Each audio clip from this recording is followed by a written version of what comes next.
Hey, I'm Matt Hudgins, and he's Dave Mulvaney, and this is Profitability MD. Dave, how you doing today, buddy? Man, I'm doing great. How are you? I am good. So I got a new thing I'm going through. This is a shirt, golf shirt I pulled out of my closet today. It still had the tags, the new tags on it. But apparently it's from a golf trip I went on 2.5 years ago.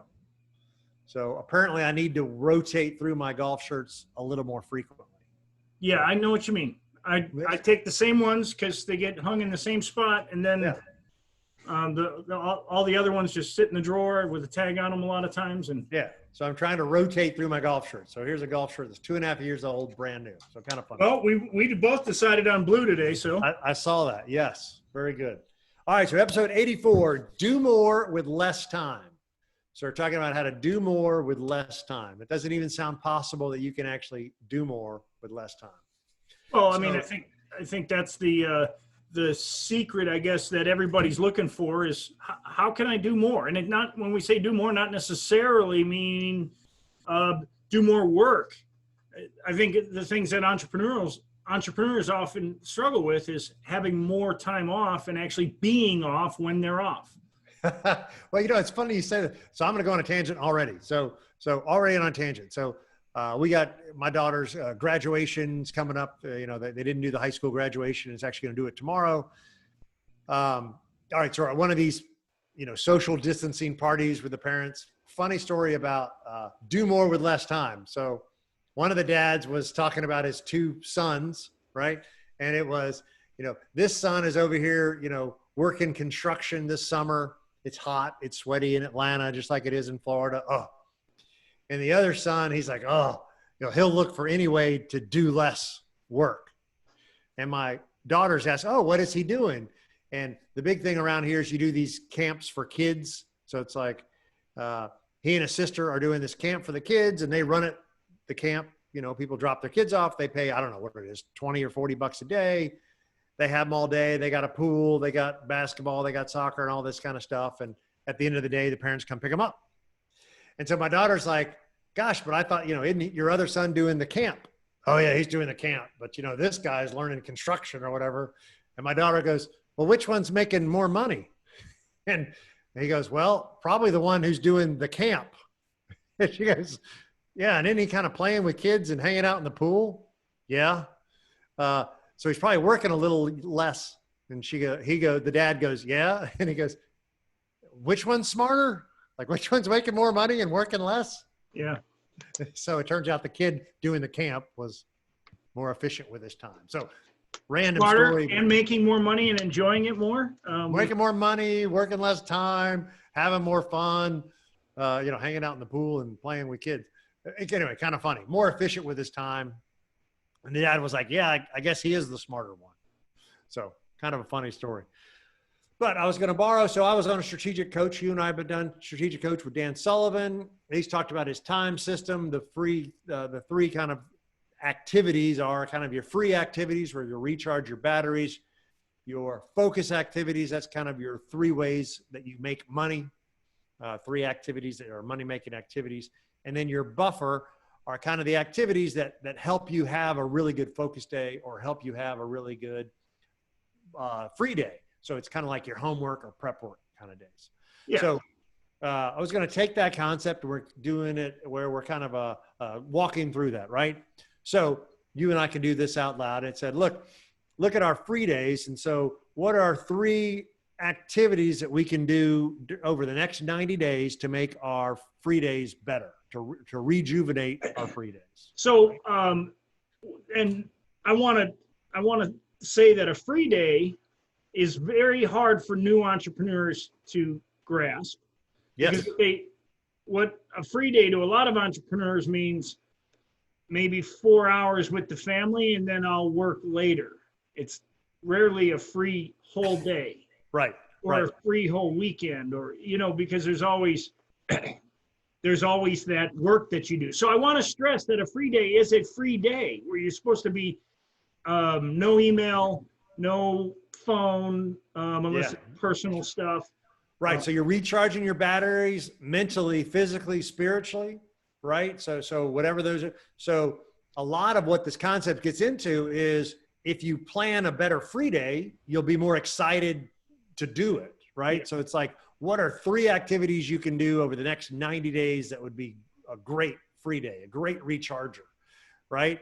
And so it's funny, we were talking about this with one of my other friends, and he took his family whitewater. I used to do groups.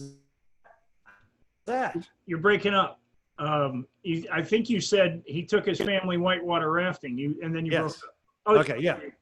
Yeah, whitewater rafting as a great recharging activity, something different to do during this, COVID crisis. We used to do that with our church groups back when I was a teenager. Maybe I've went with some college buddies or maybe some guys after college, but I really haven't done that in forever, 20 years or something. What a cool, fun activity that would be for a free day activity to plan that with your family. Now that you mention it, it's been a long time since I've done that. I think the last time we did that was on the Colorado River in the Grand Canyon. So it's been a long time, 10 years probably. Yeah, so that could be a great focus activity. I mean, a free activity that you might take your family. We've done, what have we done? We've done swimming with the manatee, down there in Florida, Crystal River. Mm-hmm. How fun is it? Sounds totally random, but you got these giant manatees that you're not supposed to touch them, but you swim next to them and all this kind of stuff. Kind of cool, different. We've done, we were talking about scalloping, scalloping, like scallops, like the little shrimp looking things.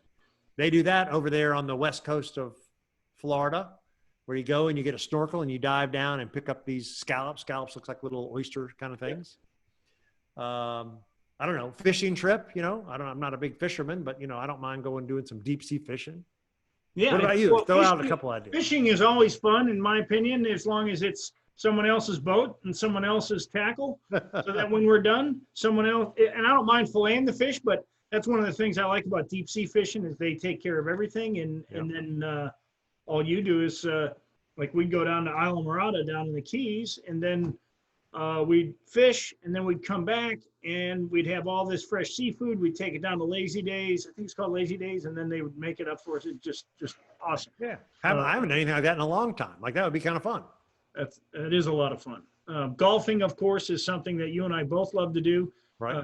I've been trying to get in 1 round a week as lately, and every week except this week. I've been real good about that about the last 6 weeks. But see, that's the point, is you've got to give yourself a break. So what do you do to get there? I think that's what we want to kind of cover today a little bit. So you would go through this and say, all right, so here are the 3 things that might be fun, right? 3 activities. Let's go fishing, scalloping, rafting, golfing, or whatever. Let's just say it's golfing, somebody you could go do or whatever. So then the next step should be, all right, so what's the obstacle? Like, this is a free day obstacle. Like, why haven't you been golfing? Why hasn't it taken place? What's the reason? And so you might have, well, I don't really have a good, well, let's back up. And you could say, everybody's working from home. I'm going to switch it on you, right? That says, all right, one of the reasons I'm not taking good free days in general is because I'm working at home and I'm having a hard time distinguishing between work and pleasure. And there's always time to work, right? Yeah. So I don't really have you might not have a home work space, right? So that could be your whole obstacle. Could be, look, maybe I'm not as productive as I want to be because I don't really have a home office, right? So that could be your obstacle to getting more free time, right? So then it'd say, all right, well, what would be a strategy for you to overcome that obstacle? Hey, look, I'm having trouble deciphering between free days and focus days and buffer activities because there's always something I could be doing work in. I don't really have a dedicated workspace. So the strategy could be, well, let's find a workspace for you, right? Can you find the one of the kids' playroom, make an office? Can you take a guest bedroom, make an office? Can you take a storage room and make an office, right? That would be a strategy to help you get more time or make the distinction between free activities. Yeah. Right? And a lot of times the reason that you're not doing it is you're not scheduling it. You're not scheduling. That's exactly right. So go back to that golfing. So it could say, I want to play golf once a month, once a week, you're saying. Yeah. Right. So then it's a matter of, you got to put it on the calendar and say, I'm going to play whatever, Saturday mornings is what we've been doing. And okay. the whole thing is, okay, let's just do it every Saturday morning unless one of us is traveling, and play with a group of 4 guys, that's the way we schedule it. Right. So let's use that as an example. So the obstacle would be, well, we really haven't ever scheduled it. So now what's the strategy? We're going to schedule it for every Saturday morning. So then the follow thing is say, all right, what's my first action? The first action is, all right, we are going to, the 4 of us, I got my buddies, and I'll be the one that makes the tee time for Saturday mornings, and we're going to do it every Saturday, and whoever can play can play. That would be your first action. Schedule the tee time. And then once that action is done, you got it on the schedule, then you got to look at, okay, what's the next thing that's going to stop me from being there mentally? So, well, we're going to come. You're jumping ahead. Well, that's right? naturally. Yeah. Let's go. So the next thing would be, let's go our focus activities. So these are our 3 money-making activities. What do you do to what important money-making activities that will generate your best results over the next 90 days, right? And so it might be connecting with clients. It might be meeting with prospects. It might be meeting with centers of influence who send you clients, right? So name 2 or 3 things that are good focus activities for you. Well, for me, it's pretty much always on the marketing side, Perfect. Marketing, focusing on ads, and, working with clients on their marketing, those type of things. Yeah. Marketing messaging. I got to work on my messaging, work on the messaging, right? So those would be your money-making activities. And so what are the 3 best opportunities you have in the next 90 days, right? So you'd say, oh, I got this prospect. I got this client that I need to show some love to, right? So you'd say, in my business, what are the 3 money-making activities in the next 90 days that'll bring me cash? So then you'd say, all right, what are the obstacles? Pick one of those things, why I haven't been doing it or how I could do it more easily. So you're having trouble scheduling time to work on your own marketing because you're helping other people with their marketing, right? So that would be your obstacles. And you'd say, what's my strategy? Well, gosh, how funny is that? Might be scheduling time to work on my own, marketing message, an hour a day, 30 minutes a day. Yeah. Right? Sometimes for people, I think just shutting off all social media can be a big time saver. I mean, absolutely. People spend it, especially during COVID. I think a lot of people are spending, including me, I've spent, probably too much time on, Twitter or what have you. But that wastes time. When you look at it, you go, man, I was just on there for a half hour. That's a half hour. I'll never get back. Yeah. So like for me, I get a lot of referrals from centers of influence. So centers of influence for me are lawyers, CPAs, consultants, right? So a great focusing activity for me would be to, we're still in COVID, so we're not really doing lunches and coffees and stuff, but for me to set up Zoom meetings with those guys, a virtual coffee meeting, a virtual lunch. I've heard some great stories about that, right? Where people say, hey, let's have a virtual coffee, and you send them like a little Keurig coffee thing, to kind of make it as a lighthearted, right? Hey, let's have coffee, Dave. Here's the Keurig, and you put it in, and I'll put it in, and we'll sit here on the Zoom and chat. So my obstacle has been, I just haven't done it. I just haven't scheduled Zoom meetings with my centers of influence, right? Shame on me. That's the best way that I get referrals. That's the best way that I get new business, but I haven't done it. So that's my obstacle. There's no real obstacle. It's just that I haven't done it, right? So what would a strategy be? Would be, all right, let's set up 3 coffees, virtual coffees with my centers of influence next week. Maybe I want to send them 3 Keurigs, right? And then we always talk about the who, not how, who could schedule that for me? Who could send out the Keurig coffees to my buddies, right? And so that would be my first action would be, all right, I'm committing to making, 3 of those meetings. Let's make that happen. Get the virtual assistant to set them up, get the virtual assistant to send 3 Keurigs to those guys, right? So even if they can't make it or can't do it, I've kind of stood out because how often does somebody send you a Keurig? Hey, let's have a Zoom coffee. Here's your Keurig. Yeah, especially if you got a nice coffee mug you want to send too. That you have. There you go. You put a couple of Keurigs in there and say, hey, I've been wanting to have a cup of coffee with you, but now we have to do it online. But it allows you a little creativity, but it also makes you stand out. Like I've said before, you want to be the thumb, not the finger. That's awesome. That would be great. There's a marketing strategy right there for any of these people that are listening to this. Hey, put a coffee mug together and send some Keurigs in them. And hey, we've been meaning to have coffee with you. Let's set up a Zoom. Dude, you're genius. Oh, I don't know about that. But when you think of something like marketing. Okay. So your centers of influence can give you a referral, and that referral could mean, let's just say it's $10,000 or more in a year. Well, when you look at that, I think people get sometimes cheap around this type of stuff. To have really nice, like these service type mugs made, you can have those made with your company logo on them. And it could say a message to your client. So like it would be the same message. It could be your marketing message on the cup with your logo or whatever. And you put some curates in there and you mail it out. And let's say that whole process costs you $25. Well, if you can acquire, so let's say you have to send out 10 of those. So now you've spent $250, but you acquire one customer that makes you $10,000. The other 9 that didn't like refer anybody to you are still going to remember you every time they sip on that cup. Exactly right. Exactly right. So that would be a great one. As a focus activity, here's that, I need to meet with centers of influence, have Zooms. What's been causing me to not do it? I haven't scheduled it. I haven't done it. What's the strategy? Let's do it. Now we got a new marketing message. We could buy some fancy mugs and some Keurigs and send that out.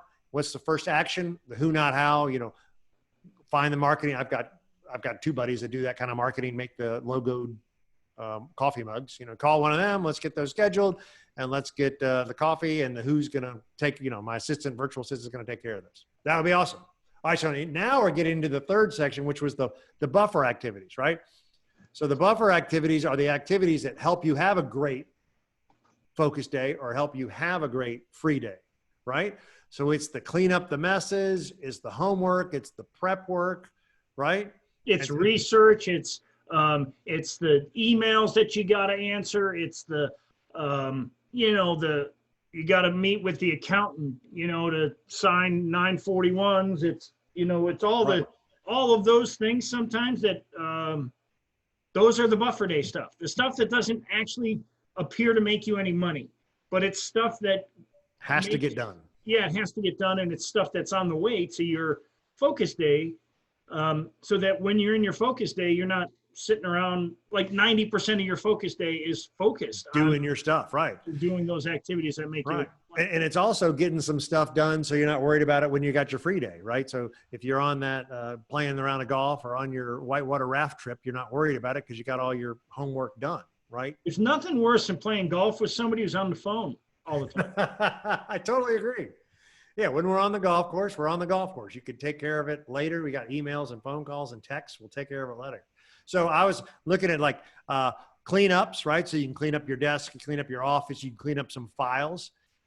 Delegation, so we talked about scheduling. You could delegate some scheduling. You could delegate some of that cleanup. I've hired people to clean out my garage before, right? I've hired people to clean out my basement before, right? So that's delegating. New capabilities, so learning something new. So maybe these Zoom, you want to do these Zoom coffees with your centers of influence.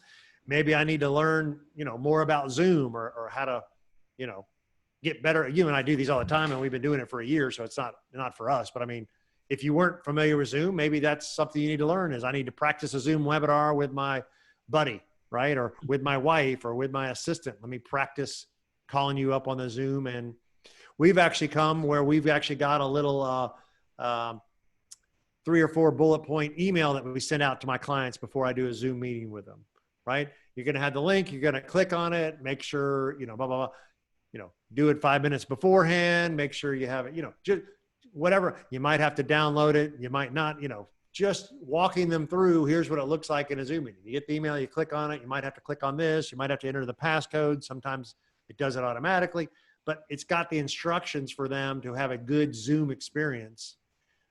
Remember to unmute yourself. Remember to start the video, right? I was on a Zoom call today with 2 of my clients, their husband and wife, but they were in 2 different rooms, and it was like, but their volumes were turned up, so the echo was hitting both of us, right? So it's like, no, you guys need to consolidate onto one. The iPad was better. It was better quality picture, and the Wi-Fi was working better on that. And you guys just share I might have to add that. You can't be on 2 different don't be computers in the same My room. wife and I do that sometimes. She'll be in her office. I'm in my office, and we're in 2 separate sides of the house. They're like, are you guys in the same house? Yeah, but we're on 2 separate. But I close my door, so there's no echo. Yeah, so we're getting the echoes. I might have to add that to my list. So it could be, so which one of those do you want to get done? Name 3 of those you need to do in the next 90 days. Clean up, scheduling, learn about Zoom, right? So then what's the obstacle? Why haven't I learned about Zoom? Why haven't I delegated the scheduling? Why haven't I cleaned up my office or cleaned up? Well, what's the obstacle? Well, I haven't cleaned up I haven't learned about Zoom because I just haven't, again, most of these things are just scheduling them on your calendar because I haven't spent the time. I could spend 15, 20 minutes to learn about Zoom, watch a couple videos, do a practice run. Then you would schedule it. Hey, I'm, schedule it, watch 10-minute Zoom, how to use it. And I'm going to practice 10 minutes with my assistant or my wife. So then that would be your first action. Schedule it, find a video, right? I think some people, Matt, like, especially if you're newer in business, there's a lot more things to do. Because I know that I've heard multiple entrepreneurs or like coaches who say you should only try to do 3 things a day, 3 big things a day. And I call them big rocks. Yeah, the big rocks. The big rocks. Well, in some cases, that is absolutely impossible, especially when you're starting something like, as you know, I'm starting a dog food business. In fact, we go live tomorrow. If the food shows up tomorrow, it's in Jacksonville. So with that being said, when you got 3 marketing people, an operations person, and a person doing Shopify and that type of stuff, and you got all this stuff that has to happen, and there's so much going on. Those days are impossible to get to 3 like activities a day because there's so much.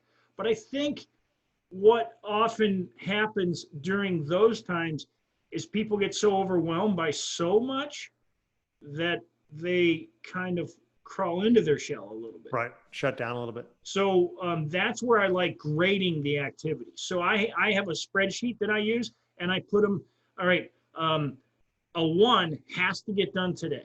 Okay. A 2 tomorrow, 3, all the way down to 5. Like 5 is, if it doesn't happen this week, no one's going to die. It's not the end of the world, but it's got to get done in the next, 2 weeks. Sure. It'll move itself up. Yeah. And so I have a spreadsheet that keeps them in order all the time. So this is what you do. Of course, I'm a spreadsheet guy, but yeah. So sometimes, if somebody's watching this and they're like, well, or listening to this, well, I have so much more to do. I want you to realize that you got a lot to do, but you gotta grade them. You gotta say, okay, that's a 1. I got to get that done today. Right. Or I got to get that done on my focus day, or that's a buffer day, and I got to get at least all the ones done on my buffer day so that I can have that day off. That's a great point. I do it a little differently. So I kind of write out my things, and my first thought is who, not how. So who could do this for me? So I will write out my to-do list, and then I'll show it to Patty and say, which one of these can you do for me? or can you find somebody else to do it for me? And then she's so good at it. She's like, oh, I can do this. I can do that. And I got somebody who can do that for you. And then my list comes back and it's, much shorter than I thought it was going to be. Right. So my first thought, very similar, who, not how, who can do this for me? And hey, can you handle any of this on this list? So I don't even have to do it. Or can you find somebody that can do it? Or, and it was, literally silly, right? So like the gutters hadn't been cleaned out this fall or this spring. So they've been backed up all summer. We get these afternoon thunderstorms. It's just bugging the crap out of me. And so I'm like, who can we get to do this? And we know, I told you this before, it's the lead magnet for one of the roofers in town. We just hadn't called them. So I was like, look, can we just here, we know who to call. Can you just call them and get the roof, the guy to come out and clean out the gutters? We did that, and that was on my list. And she's like, oh, sure, no problem. We can take care of it. I know exactly who to call. They came out, I think it was yesterday, took a couple of days for them to get out here. Boom. But it's been one of those ones that's just bugging me in the back of my head for a month, 2 months, 3 months, right? I've been meaning to do it, or not me do it, but get it done. And I know what you mean. Yeah. And it was like, all I had to do was put it on the list and then show it to Patty. And she's like, oh yeah, dude, I'll call whatever the guy's name is, today, and we'll get it done. So a lot of those can be just, oh, you reminded me of one other thing. I'm tangent, but this was an interesting, a guy named Scott Adams, who I listened to. He's the Dilbert guy or whatever. I think it was him. It might've been somebody else. Talking about time management, being efficient and sleeping better, all this kind of stuff. And manage your energy was the words that came out. How to manage your energy better. So when you said your list of, 1, 2, 3, 4, 5, 6, that reminded me of manage your energy better. So you should do the number one item whenever you're the most energetic. Is that first thing in the morning for you? Is that, right before lunch? Is that right after lunch? It certainly isn't at 2 or 3 o'clock when you got the, take a nap kind of blues. But he was all about, and again, I may not be quoting Scott Adams, might be somebody else, but it was about managing your energy and matching your energy level up with those tasks. Yeah. The hard task, I need to have a lot of energy. When is that in my day? Right. And he translated that into sleep. If you're not sleeping well, it's because you didn't burn up all your energy today. Right. So tomorrow you need to schedule your day to burn up your energy better. Right. I think so. One of the ways that I think sleep is a funny thing because stress really does affect sleep. It can. Yes. One of the reasons we do this show, so you could, use your business to build as a tool to build wealth so that you can enjoy your life, which means sleep better. I mean, in a nutshell. Absolutely. But I think often the people who don't sleep as well, especially entrepreneurs, they are not list people. And so what happens is your mind is trying to keep up with all it has to do. And I think this is in maybe a Napoleon Hill book. It might maybe Think and Grow Rich, but I'm not quite sure if it's from that. But he was talking about how, and I did this for years. Oh, I do this. Yeah. I had a paper right next to my bed, right before bed, and I take my thoughts that were at the end of the night and I put them down. Now today, what I do is I typically do that at the end of my work day now, get down all my thoughts, then I can go home and relax and not think about anything else. It doesn't mean I won't, but. I still have that pad of paper. I'll do it in the middle of the night. I wake up at 3 o'clock, 4 o'clock in the morning all the time. So I wake up at 3 o'clock in the morning, 4 o'clock in the morning. I got one of my things I need to have done. I write it down on that pad of paper next to my bed at 3 a.m. But just the act of, I've got it out of my head. I don't have to worry about remembering it because I wrote it down. And I still do that. Hell, I did it last night. Do you turn the light on when you do that? I don't even have to turn the light on. I think there's an outdoor light. So it's just enough shade. And it doesn't even have to be perfect because it's just the action of doing it relieves my brain of, okay, he wrote it down. Even if it's chicken scrabble and I got to figure it out tomorrow morning, at least I wrote it down. So I do that. I did it last night. So that's a great manage your time. Maybe you're not sleeping better because you're not writing it down. All right, we got to wrap this up. I didn't realize we got going again. All right, so this was, heck, I can't even remember what we called it. Do more with less time. Do more with less time. Do more with less time. And actually, this did come from Dean Jackson. Dean Jackson talked about he used to always want to be where I can wake up today and just do whatever the heck I want. And what he realized was he really enjoyed that when what do I have to do today so tomorrow I can do whatever I want. And so he said when he actually started scheduling things, mundane things, free times, focus activities, buffer activities, cleaning up messes. When he actually started using his calendar to schedule things, he actually got more pleasure because he knew that he would, what do I have to do today so tomorrow is awesome, right? What do I have to do today so tomorrow's golf round or whitewater rafting or fishing trip will be awesome? So that's kind of what we're trying to get on it. Do more with less time. If you actually do some of these things, you'll be more efficient with your time. You'll get more stuff done in less time, and you'll have more free time to take off and enjoy with your family or doing what you want to do. And you'll be able to be there mentally when you're in your free time. And that's really important because free time is the most, you've got to take time to charge your battery. You got to take time to sharpen your axe, whatever you want to call it. So, yeah. And we've talked about this before, and I can't remember if this is Dan Sullivan or if it was, I know it's Dan Sullivan. It could be some other guys too. It's that, my dad was you work hard and then you get to take the weekend off or whatever, right? So you had to work hard before you were allowed to take the time off. The new concept, again, I don't know, Dan Sullivan, but other people have said the same thing. It's like, no, it's the complete opposite. You have to be well rested and recharged, sleep well, take your free days so that when you do work, you're super productive, right? Yeah. So it's flipping it backwards. You rest. So then when you are working, you can really focus on what you're doing. Yeah. And what we've been covering is basically, in order to be super productive, you got to know what needs to be done. Yeah, that's exactly right. I love it. Good. All right, good stuff. Hey, so we're still working on our mastermind group. So send an email to Matt at profitabilitymd.com or Dave at profitabilitymd.com. We'll do a little interview, see if that would mesh with us. This is the kind of stuff we talk about: how to make more, how to take more time off, and how to pay less in taxes. These are the type tools, these are the type strategies that we use, that we go through, so that you become more efficient with your time and you enjoy more time off and you're more productive when you're at work. So if you want to do it, send us an email and we'll set something up. You can also find us profitabilitymd.com. That's where this podcast is. Our YouTube channel is Profitability MD on YouTube. And then we got our podcast available wherever all podcasts are available. At Profitability MD. Good, Matt. All right. Well, good show. And you can connect with us on LinkedIn. He's Matthew Hudgins on LinkedIn. And I'm David Mulvaney on LinkedIn. And we'd love to hear from you. Perfect, friend. All right, buddy. Take it easy. All right.